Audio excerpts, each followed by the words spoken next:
ایک حدیث پاک عرض کر دوں میں آپ کو، نبی پاک علیہ الصلوۃ والسلام کی شان ہم کیا جانیں؟ اگر کوئی بندہ یہ کہے میں نبی پاک علیہ الصلوۃ والسلام کی شان جانتا ہوں، کچھ بھی نہیں جانتا۔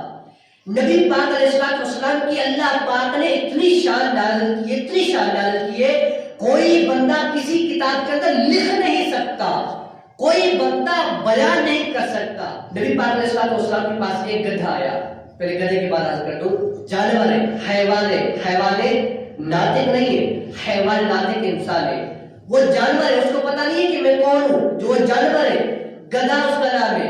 وہ آیا، سر جھکا کے کھڑا ہے، جانور گدھا نبی پاک علیہ الصلوۃ والسلام کی بارگاہ میں آیا، اپنا سر نیچے کیا۔ نبی پاک علیہ الصلوۃ والسلام سے گدھے نے کہا، عرض کی، یا رسول اللہ صلی اللہ علیہ وآلہ وسلم، میرا مالک جو ہے مجھ پر بڑا ظلم کرتا ہے، بڑا ظلم کرتا ہے۔ آقا علیہ الصلوۃ والسلام نے پوچھا، تیرا مالک تیرے اوپر ظلم کس طرح کرتا ہے، کیا کرتا ہے؟ اس نے عرض کی، یا رسول اللہ صلی اللہ علیہ وآلہ وسلم، ظلم اس لیے کرتا ہے کہ میں اپنی پیٹھ کے اوپر اس کو بیٹھنے نہیں دیتا، اس مالک کو میں اپنی پشت پر، پیٹھ پر بیٹھنے نہیں دیتا۔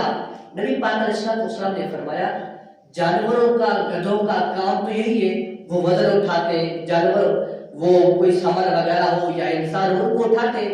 اس نے کہا، یا رسول اللہ میں کوئی عام گدھا نہیں ہوں، یا رسول اللہ میں عام گدھا نہیں ہوں، میں حضرت ابراہیم علیہ السلام کی جو دور تھا، حضرت ابراہیم علیہ السلام کے دور کے جو گدھے تھے، وہ گدھا جس پر حضرت ابراہیم علیہ السلام سوار ہوتے، میں اس کے خاندان سے آ رہا ہوں۔ اور عرض کی، یا رسول اللہ صلی اللہ علیہ وسلم، میں نے اللہ تعالیٰ سے دعا کی، یا رب کائنات مجھے اس وقت تک موت نہ دینا جب تک آخری نبی نہ آ جائے، اور اگر آخری نبی آ گیا جب تک وہ میری پیٹھ پر سوار نہ ہو تب تک مجھے موت نہ آ سکا۔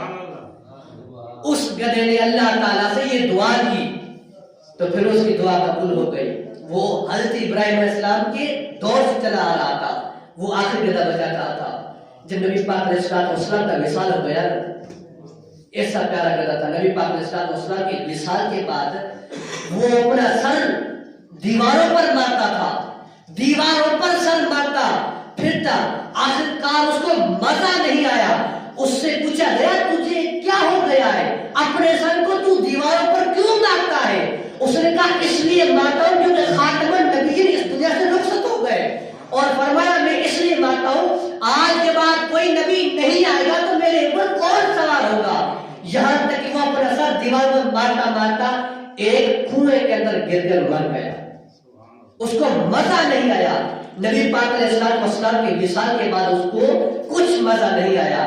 آج ہم انسان ہیں، ہمیں انسانوں کو پتہ نہیں کہ ہمارا نبی کون ہے، ہمارے نبی نے کیا کیا، یہ ہمیں پتہ نہیں۔